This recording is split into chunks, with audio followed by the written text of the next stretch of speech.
Thank you, Alexandra, for this fantastic summary. Thank you, Dr. Ivanov, Dr. Rumi, Dr. Cherivala, John Shah, the entire research team who have contributed to this research result here. 16 years after successfully creating an environment, a legal environment where research can be done, can be disseminated, can be taught, can be communicated to the people in your community. We are at a stage that today's most common diseases essentially can be eradicated. We understand that it can be done.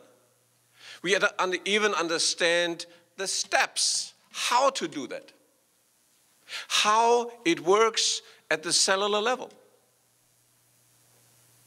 And we're not just talking about allergies or hair loss. We are talking about today's largest health problems: cardiovascular disease, strokes, osteoporosis, etc.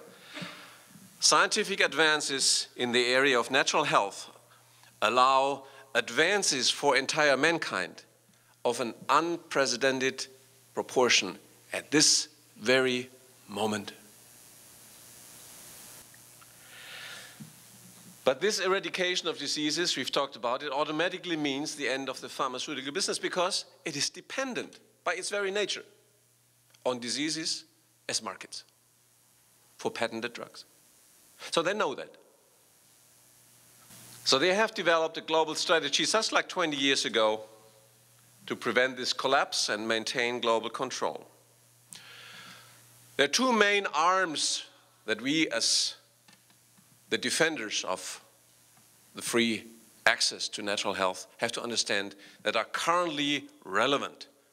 The first one is the takeover of the chemical drug cartel of the European continent through what they call the Brussels EU,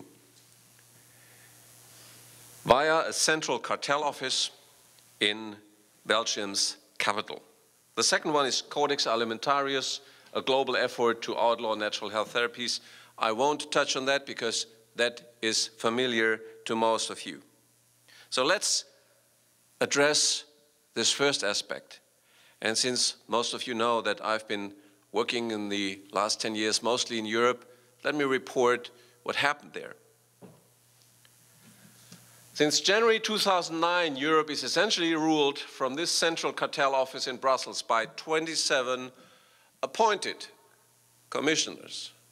None of them was voted into office. They have at their disposal 54,000 bureaucrats that do what they say.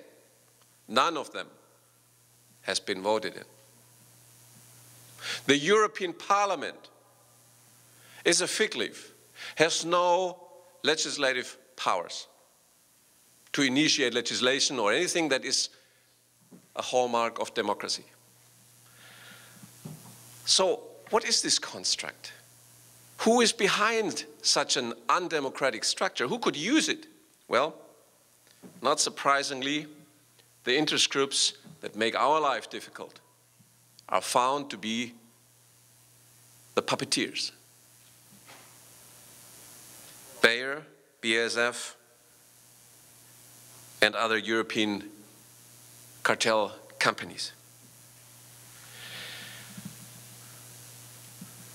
Little more than a year ago, they established what they called the European Food Safety Agency, EFSA, as their operative tool for global control. So they create what amounts to a European FDA. They call it safety, Food Safety Agency. But of course it has nothing to do with safety. What they do is exactly the same thing the FDA tried to do here 20 years ago. Ban natural health therapies across Europe. And this very same operation is the driving force behind the global effort through Codex Alimentarius. What does it have to do with you here, you may ask? Europe, after all, is about 6,000 or 8,000 kilometers or 6,000 miles away. Well, Codex Alimentarius has a lot to do because it covers the entire world. So the strategy of the cartel at this very moment is to reverse what we all fought for 20 years ago in the US through this international scheme. Jonathan Emord, an attorney well known to many of you, already wrote in December 2009, thus far out of over 40,000 dossiers submitted, the EFSA has limited its authorization to certain vitamins and minerals and has rejected wholesale all other vitamins, minerals, herbs and botanicals as of various kinds. The European